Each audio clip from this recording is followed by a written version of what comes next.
Okay, all right. I want to start out just by making a comment on the new proposal of the 10-second pace of play rule. I've talked with Troy Calhoun, which is the chair of the Rules Committee, numerous times since last Thursday. The bottom line, this is not a rule change year, and for a rule to be changed, it has to be under the umbrella of health and safety. And the fact that there's absolutely zero evidence, documented evidence, that is hazardous on the pace of play, only opinions. What I ask him to do is move this to next year, where it is a rule change year, that we can hear both sides and have a healthy debate on moving forward with the rule. What do you have to say? What's that? What do you have to say? Right now, we're instructed to place our comments to the NCAA prop committee, and so that's what we're in the course of doing. So have you reached out to Larry Scott then in that capacity? What's that? Have you reached out to Larry Scott or anybody on that? No, just been really dealing with Troy Calhoun. You said are there other? Yeah, there's other coaches, and I think y'all seen the media, the coaches that have expressed concern. Because you talked with like the other HUNH guys, like Sumlin and you got Baylor, you guys talking? Yeah, there's coaches that we've talked, but like I said, the majority of my conversations have been with Troy Calhoun. Going back to the AFCA conference, were you aware that this discussion was even happening in the Rules Committee meeting? No, I was not. Have you talked to Coach Tuberville, who's the president of the AFCA? No, I have not. You talked to Saban or Bielema, who were apparently in the room in the first place discussing it with them? No, I'm not. What's your feeling, because about the guys apparently who were there being on one side and there being nobody, and not having anybody from the coaches on the other side? Well, like I told Troy, that I really feel like it's important that next year when it's a rule change year, that a healthy debate with both sides and both opinions, I think that would be very very useful. Once again, I think we don't need to lose sight of the fact that the only way you can change a rule is health and safety of our players. And it's got to be documented, there's got to be proof, and there's not. And so I don't think that site can be lost, and because that's really the bottom line. When you've played other hurry-up teams on any level, have you ever had a defensive player go down to injury where you thought it was in relation to not being able to substitute someone or well, I've been running a fast-paced offense since 1997. I've never felt like on either side that it was a health and safety issue on offense or even on the other side. With something that reached back as far back for you as this, and I mean this was a basic tenet of your offense and coaching videos from 15 years ago, what was your initial reaction to hearing this rule proposal being something that was on the table, being something voted upon in 2 or 3 weeks? Well, like I said, I think we got to go back to the fact that the only way you can change a rule is for health and safety reasons, and that's what we don't need to lose focus on. And the fact there's no documented proof, only opinions, I think that is very important. How much would it change what you do to have that 10 seconds in there? It would change the way you coach it and the way you approach would be a huge change.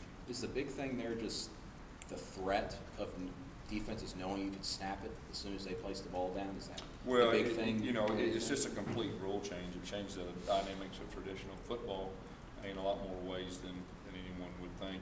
Not just if you get behind by a couple touchdowns and it's late in the game, you could properly come back. But the way you coach your quarterbacks, because it wouldn't just be 10 seconds. You got a 5-yard penalty, so it would be probably more than 4 or 5 seconds into that. It just changed the dynamics of football.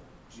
You guys gone back and look at any film to see how many times you guys have snapped the ball within 10 seconds? No, because really I don't think that's the point. I mean, the point is that the only way a rule can be changed is health and safety of players, and that's what you got to that's what we're going by. And but if a rule wants to change with that, then it needs to be discussed on both sides.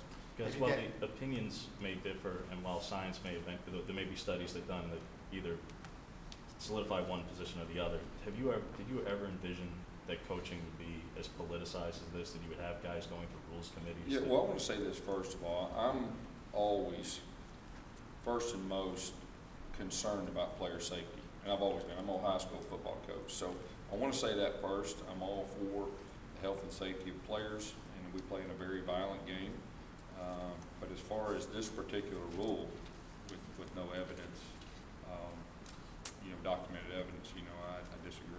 Have you heard anything from them about how they would even go about trying to collect data to do that? I've not. How about the SEC? You haven't talked to them about this Yes. issue? And any? Just instructed to go through the proper channels. Gus, you and the other up-tempo guys, do you feel like this is kind of snuck by you, or almost trying to push it through quickly without you guys? Well, I was definitely caught off guard, but like I said, the bottom line is gathering facts. Do you have to, with spring practice getting close, do you have to be at least be prepared for them for it to go through so you can respond to it? We're not going to change our approach because, like I said, I think it goes back to what I said earlier. But any rule change, regardless, you always prepare, and once it happens, you've got to coach it differently and all that. But like I said, it goes back to the health and safety. There's no evidence.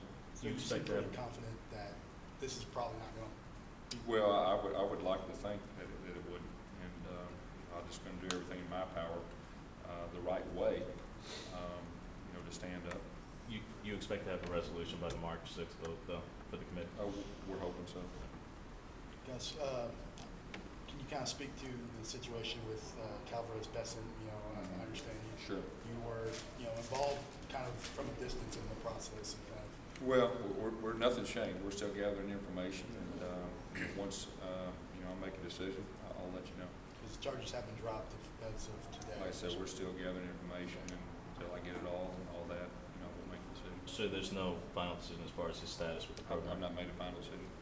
Gus, some of the support staff you hired last year, a lot of those guys have gotten new jobs. Are you going to fill those spots? What are you going to do with them? Right now, we do have a little flexibility. There will be some of those spots filled. I don't know at this point if I'll fill them all, but I'm very encouraged and happy for the guys that moved on. They did a wonderful job here, helped us get the national championship game, and they're all very good people, and they're very good coaches, and so we wish them nothing but the best. What's the chance you're going to dip back into the high school ranks and kind of do what you did? I think it's very important, the fact that I've been a high school coach, and I got this opportunity to try to give other people more opportunities, and so hopefully, that'll be a trend in the future. Gus, to go back to Calvados for a minute, since you haven't made a final decision, it would be fair to say that you're at least considering releasing him of a scholarship? I've not made any decisions. That's all I'm going to say about that. Going back to when you released Demetrius over the summer for a misdemeanor drug-related I would say this, every situation is different, and I always deal with each situation individually, and I will in this one also. Can you talk about Joseph Turner, what you saw in him that you liked? Yeah, he's a very talented young man that has the ability to play corner, play safety, good cover skills, can run. He's a guy that we feel like has a lot of potential. It looked like you had a couple spots, a room to fit maybe one or two in. Is that safe to Yeah, say? we did. We had some flexibility, and just felt like we needed a little bit more depth with cover skills, on the back end, since we lost quite a few, and so that's what we did. How went the workout